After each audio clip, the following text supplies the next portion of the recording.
प्रिय मित्र, जय मसीह की। आशा करते हो कि आप स्वस्थ हैं और आप मस्त हैं और आप प्रभु के कार्य में व्यस्त हैं। आप प्रभु का कार्य करके प्रभु की महिमा करें, क्योंकि उसके कार्य में प्रतिफल है और ऐसा प्रतिफल है जो कभी खत्म नहीं होता है। वो दिन प्रतिदिन आपकी तमाम ज़रूरतों को पूरा करता है और आपको प्रभावशाली व्यक्ति बना देता है। इसलिए प्रभावशाली बनना है तो उसके हाथ में जाएं, उसके हाथ में रहें और उसके अनुग्रह में दिन प्रतिदिन बढ़ते चले जाएं। तो प्रभु का वचन हम यहाँ पर उत्पत्ति की किताब और उसके 29वें अध्याय को देख रहे हैं और 6 पद को हम देख पाए हैं और 7वें पद में हम आ गए हैं। 7वां पद हमें बहुत कुछ बताता है और उससे पहले हमने 1 से लेकर 6 पद तक एक कुएं की कहानी को देखा है। तो ये कुएं की कहानी पर हम बहुत सी बातें बोल सकते हैं, बहुत सी बातें सीख सकते हैं। पिछली वीडियो मैंने बताई है, तो मैं इसमें ज़रा सा आपको बताना चाहता हूँ कि जब इसहाक की मुलाकात हुई है, अब्राहम के सेवक की मुलाकात रिबिका से हुई, तो उसकी सगाई का कारण बना इसहाक का। और उसके बाद है उत्पत्ति 29 अध्याय में हम देख रहे थे कि याकूब से मुलाकात हुई है राहेल की और उसके लिए विवाह का कारण बना है राहेल। और फिर मूसा की मुलाकात हुई है सपोरा से, वो भी उसके विवाह का कारण बना है, या वहाँ कुएं पर सगाई हुई है। और सबसे लास्ट बात है कि यीशु मसीह की मुलाकात सामरी स्त्री से हुई है और जीवन जल के सोते के साथ उसकी सगाई और उसके रिश्ता हमेशा के लिए हो गया है, जो उसकी बेटी के रूप में और उसकी प्रिय दुल्हन के रूप में वो स्वर्ग की एक बेटी बन गई है। एक बहू के रूप में हम कह सकते हैं, जो पवित्र दुल्हन के समान उसकी बेटी बन गई है, जिसने अपने जीवन में पश्चाताप किया और बदलाव किया और वो सुसमाचार प्रचारक के रूप में उस गांव में वापस लौट कर गई, जो सिर्फ पानी भरने के लिए आई थी, जो दोपहर के समय में आई थी, जो ऐसे समय में आई थी जब कोई स्त्री उसके साथ नहीं थी। वो अकेली थी, क्योंकि उसका जीवन स्त्रियों के साथ मिलकर चलने वाला नहीं था। वो अपनी मनमर्जी से चलती थी, लेकिन आज उसके बात पर लोगों ने विश्वास किया और यीशु को जानने का मौका मिला है।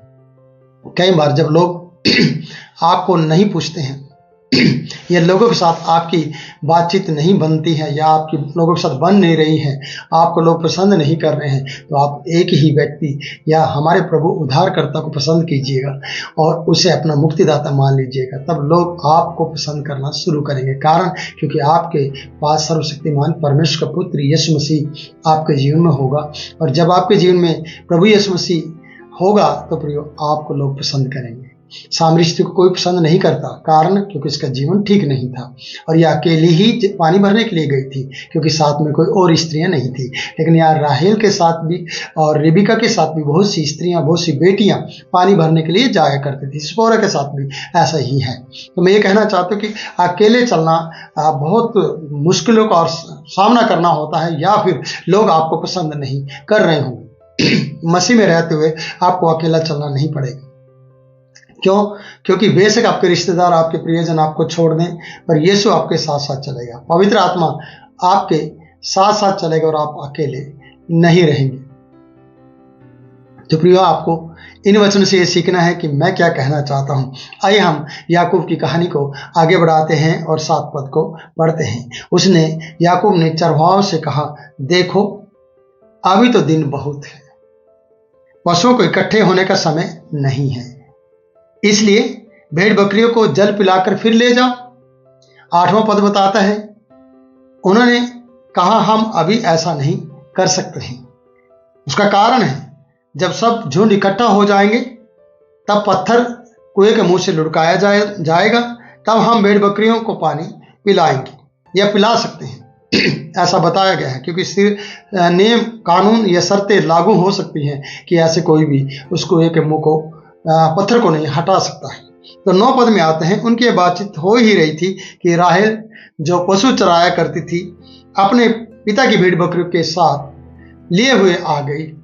और याकूब ने अपने मामा लाबान की बेटी को, राहेल को और भेड़ बकरियों को देखा तो निकट जाकर कुएं के मुंह पर से पत्थर लुढ़काया और अपने मामा लाबान की भेड़ बकरी को पानी पिलाया। अब उसे इंतजार नहीं हो रही है। वो चरवाहों को फ्रीडम दे रहा था कि अभी पानी पिलाओ और जाओ, लेकिन वो ऐसा नहीं कर सकते थे। पर उसने कहा, कोई बात नहीं। उसके अंदर ताकत आ गई थी, उसके अंदर पत्थर लुढ़काने की सामर्थ आ गई थी राहेल को देखते हुए। जब अपने प्यार को आप देखते हैं ना, तो प्रियो आपके अंदर भी ऐसा ही होता है। जैसे कि याकूब के अंदर अकेले ही पत्थर हटाने की ताकत आ गई। पहले वो चरवाहे की मदद लेता, पत्थर हटाकर उनके भेड़ों को पानी पिलाने के लिए उन्हें कह रहा कि तुम जाओ, लेकिन वो गए नहीं। पर उसने राहेल को देखते ही पत्थर को लुढ़काया और उसकी भेड़ बकरियों को पानी पिलाया। कारण क्योंकि उसका प्यार, उसका यार, उसकी ताकत और जिसे वो मिलना चाहता था उसके सामने थे। उसी प्रकार से मैं आपसे कहना चाहता हूँ, बेशक आप निर्बल और कमजोर होंगे, जब यीशु आपके सामने होगा तो आपके अंदर भी ताकत आ जाएगी, आपके अंदर भी बल आ जाएगी। जब आपका अपना प्रियजन आपको काफी सालों बाद दिखाई देता तो आपके अंदर एक ऐसी सामर्थ्य और ताकत आती है कि आप उसे गले लगा लेते हैं, आप उसके साथ चिपक जाते हैं और आपको बोलने की और सोचने की, समझने की ताकत आ जाती है आपके अंदर। जिस प्रकार से याकूब को हम देख रहे हैं, तो याकूब को बताते हैं कि हाँ उसने अपनी मामे की भेड़ बकरियों को पानी पिलाया, यानी राहेल की उसने मदद की है। और राहेल भी पानी उस वक्त नहीं पिला सकती थी जब तक सारे चरवाहे अपनी भेड़ बकरियों के साथ यहाँ पर इकट्ठे नहीं हो जाते। पर याकूब ने ये कर दिखाया, अपने मामा के घर जाने से पहले राहेल के लिए उसकी भेड़ बकरियों को या मामा की भेड़ बकरियों को पानी पिलाया, जबकि वो औरों की भेड़ बकरियों को पानी पिलाने के लिए तैयार था। जैसे कि उसने अन्य चरवाहों से कहा कि तुम पानी पिलाओ और जाओ, और अभी दिन काफ़ी है, लेकिन वो लोग नहीं गए क्योंकि वो ऐसा नहीं कर सकते थे। याकूब ने ऐसा करके दिखाया। आगे पढ़ते हैं 10 पद। हाँ, 10 पद को 11 पद को पढ़ते हैं कि तब याकूब ने राहेल को बता दिया कि मैं तेरा फुफेरा भाई हूं, अर्थात रिबका का पुत्र हूं। तब उसने दौड़ के अपने पिता से कह दिया और खुश हुई। और यहां पर लिखा है, उसने अपने भांजे याकूब का समाचार पाते ही लाबान उससे भेंट करने को दौड़ा और उसे गले लगाकर चूमा, फिर अपने घर ले आया। याकूब ने लाबान को अपना वृत्तांत सुनाया। इस बात पे हम आगे बात करेंगे, पर 11 पद हमें बता रहा है कि याकूब ने राहेल को चूमा और ऊंचे स्वर से रोया। रोने का कारण क्या है? क्योंकि उसका अपना जीवन साथी या अपना प्यार उसे मिल गया और अपना घराने की वो स्त्री उसे मिल गई, वो बेटी उसे मिल गई जिसे लेने के लिए उसे भेजा गया था, जिसके पास उसे भेजा गया था।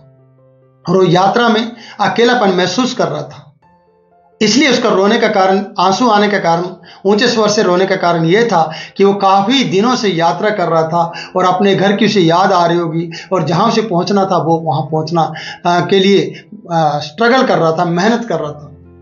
तो इसलिए उसने उस बात को जाहिर किया कि अब मेरा शरीर या मेरा वो प्रियजन मुझे मिल गया है, और अपने दुख को उसने प्रकट किया। उस यात्रा को पूरी करते उसने एक राहत की सांस ली और उसे चूमा करते हुए, उसके गले लगते हुए ऊंचे स्वर से वो रोया, क्योंकि वो अकेलापन महसूस कर रहा था और वो यात्रा में था और उसे अब अपने परिवार का कोई व्यक्ति उसे मिल गया था, यानी अपने मामा की बेटी उसे मिल गई थी, या जहां उसे पहुंचना था वो व्यक्ति उसे मिल गए थे, इसलिए वो ऊंचे स्वर से रो रहा था। कई बार आपको नहीं लगता है कि जब आप यात्रा करके अपने घर लौटते हैं तो आप अपनी पत्नी के साथ या अपने बच्चों के साथ आंसू के साथ ऊंचे स्वर से चिल्लाने लगते हैं, क्योंकि आपने काफ़ी सालों से उसे नहीं देखा होगा, काफ़ी सालों से आप उसे मिले नहीं होंगे, और आप एक तन होते हुए या मिलन करते हुए, आप चिपकते हुए प्रियो उस बात को जाहिर करते हैं कि आप एक दूसरे से बहुत प्यार करते हैं,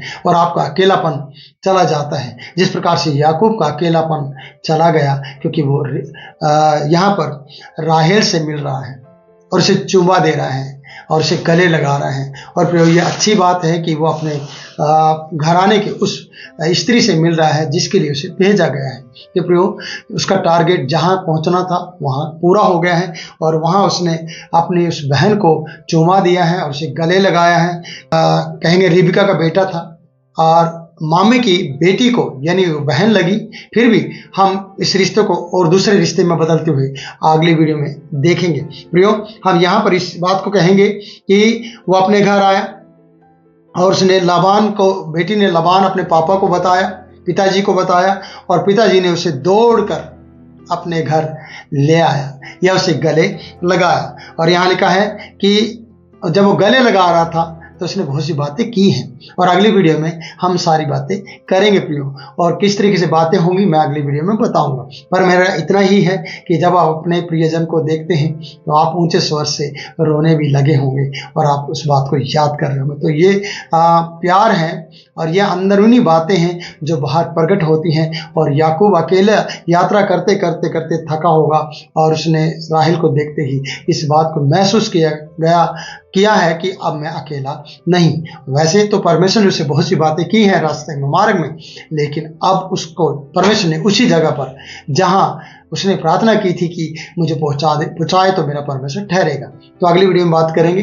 बस इस वीडियो में इतना ही, फिर मिलते हैं नई बात के साथ। तब तक के लिए मैं आपसे इजाजत चाहता हूं। प्रभु आपको बहुतायत से आशीष दे और आप लोग प्रभु के कार्य में बने रहें और प्रिय विश्वास में बढ़ते रहें। और ये साल 2025 आपके लिए प्रार्थना का साल और प्रभु के नजदीकी में जाने का साल बने और प्रभु आप पर अनुग्रह करे और आपकी हर एक जरूरत को पूरा करे। God bless you.